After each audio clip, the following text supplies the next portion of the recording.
Hello friends, उम्मीद करता हूँ आप लोग बिल्कुल ठीक होंगे। आज मैं आपके लिए बहुत ही अच्छी इन्फॉर्मेटिव वीडियो लेके आया हूँ जो यूएई रेजिडेंट्स और जीसीसी रेजिडेंट्स हैं। ठीक है, जो मैं आपको साथ अपना पर्सनल एक्सपीरियंस शेयर कर रहा हूँ। उस कंट्री का नाम है मालदीव्स। मुझे ऑन अराइवल 30 डेज वीज़ा मिला है। मुझे कौन कौन से डॉक्यूमेंट रिक्वायर्ड हुए थे, इमिग्रेशन में मुझसे कौन कौन से सवाल किए थे, अबू धाबी इमिग्रेशन में उन लोगों ने मुझसे कौन कौन से सवाल किए थे, और मालदीव्स एयरपोर्ट में कौन कौन से सवाल किए थे, तो तब मुझे जाकर 30 डेज़ का वीज़ा मिला था। और मैं आपको पर्सनली दिखा भी देता हूँ कि मुझे कितने दिन का वीज़ा ये मिला था।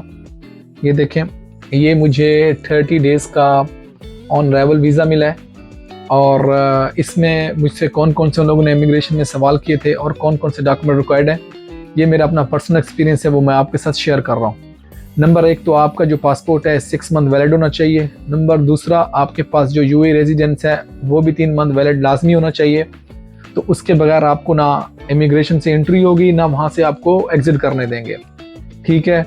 और थर्ड नंबर, आपकी मस्ट इंश्योरेंस होनी चाहिए, मिनिमम $20,000 और $10,000। ठीक है, वो भी आपके किसी भी कंट्री में जीसीसी में है वहाँ पे आपसे पूछेंगे कि भाई आप अपनी इंश्योरेंस शो कराएं। और जो नंबर 4 है वो मालदीव्स इमिग्रेशन का 96 आवर का QR कोड चाहिए। आपको अपनी डिटेल फिलअप करनी है वहाँ पे, वो भी मैं आपको दिखा देता हूँ। ये देखें, ये इस तरीके से, ये देखें इस तरीके का ये एक QR कोड आपको फिलअप करना है आपको। तो ये आपको मैक्सिमम, मेरा तो तकरीबन 2 मिनट में अप्रूव हो गया था और मैंने मेल में रिसीव कर लिया था। ये वो कंट्रीज़ है मालदीव्स जो आप अपनी ट्रैवल हिस्ट्री भी बना सकते हैं और आप माशाल्लाह आप घूम भी सकते हैं। और यहाँ पे बहुत अच्छे आइलैंड है। और जीसीसी रेजिडेंट्स के लिए काफ़ी सारी कंट्री ऑन अराइवल वीज़ा आपको दे रही है, जैसे जॉर्जिया हो गया, अल्बानिया हो गया, मोंटेनेग्रो हो गया। इनके ऊपर भी मजीद मैं वीडियो बनाऊंगा। मैं अपना जो पर्सनल एक्सपीरियंस आप लोगों के साथ शेयर कर रहा हूँ, जो अबू धाबी में मुझसे सवाल हुए थे, ठीक है, और मालदीव्स इमिग्रेशन में मुझसे सवाल हुए थे। ठीक है, मेरी जो टिकट थी वीज़ा एयरलाइन की थी, मैंने रिटर्न टिकट बुक की थी। मुझसे अबू धाबी में भी मुझसे पूछा गया था कि आपके पास रिटर्न टिकट है, तो उन लोगों को मैंने रिटर्न टिकट दिखाई थी।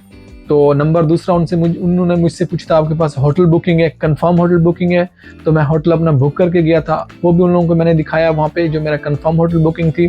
फिर उन लोगों ने मुझसे पूछा कि आपका जो ऑन अराइवल जो वीज़ा है उसका 96 आवर का आपको QR कोड होगा मालदीव्स इमिग्रेशन के, वो आपके पास है? मैंने कहा जी हाँ, मेरे पास वो भी है।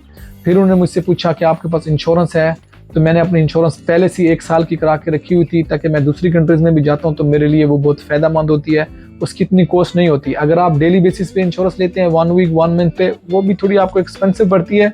बेटर अगर आप ट्रैवलर हैं तो आप 1 ईयर की इंश्योरेंस करा लें, ताकि वो आपके लिए बेनिफिट है, लेकिन वो कराएं लाजमी। क्यों? इसलिए आपको उसका ये फ़ायदा है कि उसमें सब कुछ इंक्लूड होता है। अगर आपका लगेज गुम हो जाएगा उसमें आपका रिकवर हो जाएगा, पासपोर्ट गुम हो जाता है, इंसान बीमार हो जाता है, उसके लिए आपको इंश्योरेंस लाजमी चाहिए।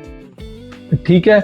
और जब मैं अबू धाबी एयरपोर्ट में पहुंचा था तो मैंने आपको वो डॉक्यूमेंट बता दिए हैं। फिर इमिग्रेशन मैंने क्रॉस हो गई, मुझे बोर्डिंग पास मिल गया था। हाँ, अगर आप वीज़ा एयरलाइन से जा रहे हैं तो आपको जो बोर्डिंग पास है पहले से ही अपना चेक इन करना है, क्योंकि वहाँ पे वरना आपको पे करना पड़ जाएगा। वो भी मैं आपको दिखा दूंगा, शायद आपको स्क्रीन पे भी नज़र आ रहा होगा, मैंने स्क्रीन पे लगा दिया है। तो ये QR कोड बोलता हूँ, बोर्डिंग पास, ये आपको लाजमी चाहिए। ठीक है। और ये डॉक्यूमेंट फिर हम लोग, मेरी फ़्लाइट थी अबू धाबी से, फिर हम लोग मालदीव्स इमिग्रेशन में पहुंच गए। तो काफ़ी सारे लोग बोलते हैं कि आप पिक्चर्स लेके जाएं, ये डॉक्यूमेंट लेके जाएं, आपको ऑन अराइवल वीज़ा मिलेगा। ऐसी बात बिल्कुल नहीं है। वहाँ पे 4 से 5 काउंटर हैं, किसी भी आप काउंटर में जाएंगे, ठीक है, आप कोई भी नेशनल के हैं, आपके पास बस जीसीसी रेजिडेंस होना चाहिए। और जो उन्होंने मुझसे सवाल पूछे थे वो भी मैं आपको बता देता हूँ। कोई भी मसला नहीं है, ना कोई ऐसी रॉकेट साइंस है, ये बहुत अच्छा है और आपको इन कंट्रीज़ में जाना चाहिए। ठीक है। और अगर आपको ट्रैवल हिस्ट्री बनानी है, ऐसी कंट्रीज़ में जाएं, आपको कुछ भी प्रॉब्लम नहीं है। टिकट भी बहुत सस्ती है, वीज़ा भी ऑन अराइवल है, आपको बेनिफिट है।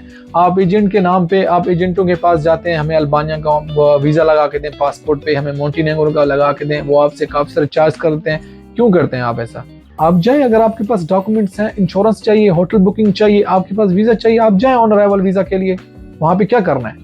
हाँ, लेकिन आपके पास इतने पैसे होने चाहिए कि अगर आप 5 दिन स्टे कर रहे हैं, तकरीबन आपके पास $1,000 लाजमी होना चाहिए किसी भी कंट्री के लिए। मुझसे तो पैसे उन लोगों ने नहीं पूछे। जब मैं मालदीव्स एयरपोर्ट में पहुंचा था तो उन्होंने मुझे सिर्फ चंद सवाल किए थे, वो मैं आपको बता रहा हूँ। जब मैं पहले तो 3-4 लाइन्स थी, हम सब काफ़ी सारे लोग आए हुए थे यूएई रेजिडेंट से, सबको वीज़ा मिल रहा था। मैं भी जाके लाइन में लग गया तो उन्होंने मुझसे पूछा पासपोर्ट नेशनल, मैंने कहा पाकिस्तानी। आप कहाँ पे काम करते हैं? मैंने कहा यूएई में। उन्होंने कहा आपके पास वीज़ा है? मैंने उनको वीज़ा शो किया, उन्होंने मेरा वीज़ा चेक किया, उन्होंने किस चीज़ का आपका काम है, तो उनको मैंने कहा कि मैं आपको ये शो नहीं करना मैं किस चीज़ का काम करता हूँ, बस उनको बताया मैंने ये XYZ मैं ये काम करता हूँ। तो उन्होंने मुझसे पूछा आपके पास इंश्योरेंस है? मैंने कहा बिल्कुल इंश्योरेंस है। मैंने उनको इंश्योरेंस दिखाई। फिर उनसे मुझे पूछा होटल बुकिंग, मैंने उनको होटल बुकिंग दिखा दी।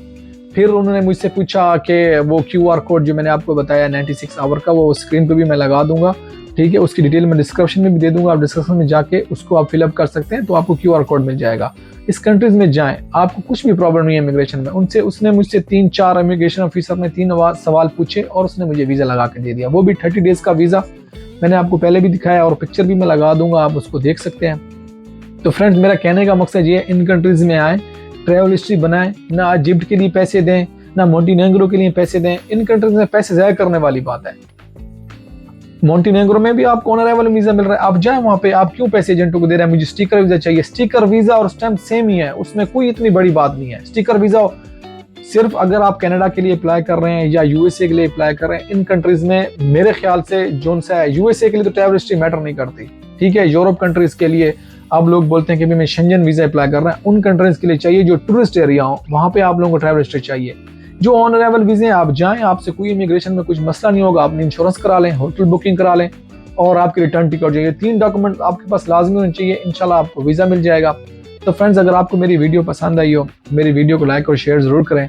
और मजीद भी मैं मालदीव्स के बारे में जो भी एयरपोर्ट में मुझसे जो मेरे पास सवाल पूछे थे, वो भी मैं डिस्क्रिप्शन में लिख दूंगा ताकि आपको मजीद परेशानी ना हो। तो फ्रेंड्स, दुआ में याद करना, अगर आपको मेरी वीडियो पसंद आई हो, मेरे वीडियो को लाइक और शेयर और मेरे चैनल को सब्सक्राइब कर लें। Thank you so much.